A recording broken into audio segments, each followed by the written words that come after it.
নমস্কার বন্ধুরা, মানবীর রান্নাঘরে আপনাদের সবাইকে স্বাগত জানাই। আমার আজকের রেসিপি ডিম সর্ষে।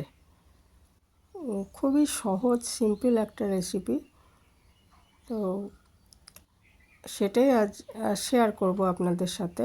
এর জন্য আমি 4টে ডিম আগে সেদ্ধ করে নিচ্ছি। একটু নুন দিয়ে সেদ্ধ করব, তাহলে খোসাটা ছাড়াতে সুবিধা হবে। এইভাবে 8-10 মিনিট আমি এটা সেদ্ধ করে নিলাম ডিমটা। আর এখানে আমি একটু কালো সরষে নিয়েছি 2 চামচ, আর 3টে কাঁচা লঙ্কা নিয়েছি। এটা আমি শিলে বেটে পেস্ট করে রেখে দেবো।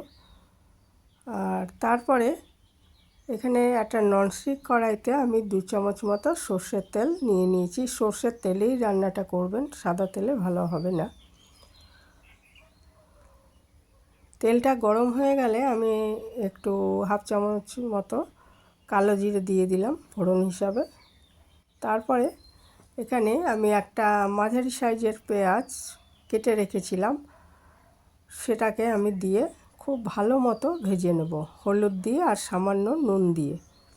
সর্ষেটা বাটার সময় আমি সামান্য নুন দিয়ে বেটেছি, সেই হিসাবে আমাকে এবারে নুনটা বুঝে দিতে হবে।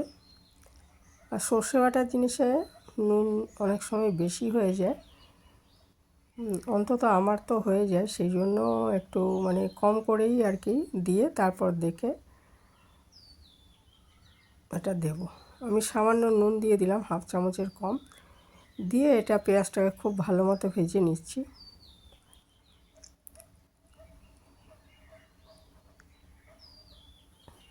আর মিডিয়াম আঁচে ভাজবো, নাহলে পেঁয়াজটা পুড়ে যেতে পারে। ভেজে তারপরে আমি এর মধ্যে সর্ষে বাটাটা একটু জল দিয়ে গুলে রেখেছি, সামান্য জল দিয়ে সেটা এর মধ্যে দিয়ে কষিয়ে নেব আর কি।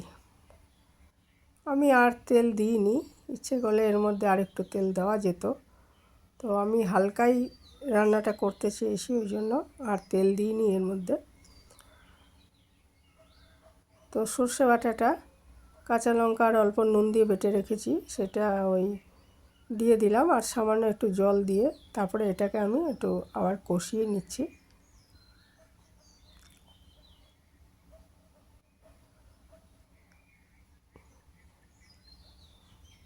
কষানো হয়ে গেলে এর মধ্যে আমি পরিমাণ মতো জল দিয়ে দেবো। এটা ঝোল ভালো লাগে না, একটু ওই শুকনো মাখাই ভালো লাগে। এটা বেশি ঝোল ভালো লাগবে না, ডিমের ঝোল যেমন আমরা খাই সেরকম ঠিক ভালো লাগবে না এটা।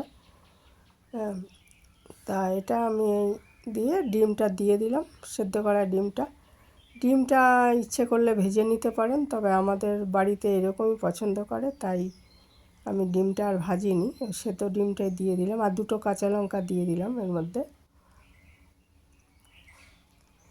আর লাস্টে, এটা তো আর সেদ্ধ হওয়ার কিছু নেই, এটা ডিম অলরেডি সেদ্ধই করা ছিল, একটু ভালো করে এটা নাড়াচাড়া করে যাতে মশলাটা মিশে যায়, সেই হিসাবে এটা নাড়াচাড়া করে শেষে নামানোর সময় এটা আমি একটু ধনেপাতা ছড়িয়ে দিয়েছি। আর এটা করার সময় পেঁয়াজ কিন্তু অবশ্যই দেবেন, অনেকে পেঁয়াজ ছাড়াও করেন, তবে পেঁয়াজ দিয়ে টেস্টটা একটু ভালো লাগে আর কি বেশি। তো এই ছিল আমার সিম্পল রেসিপি। ভালো থাকবেন সবাই।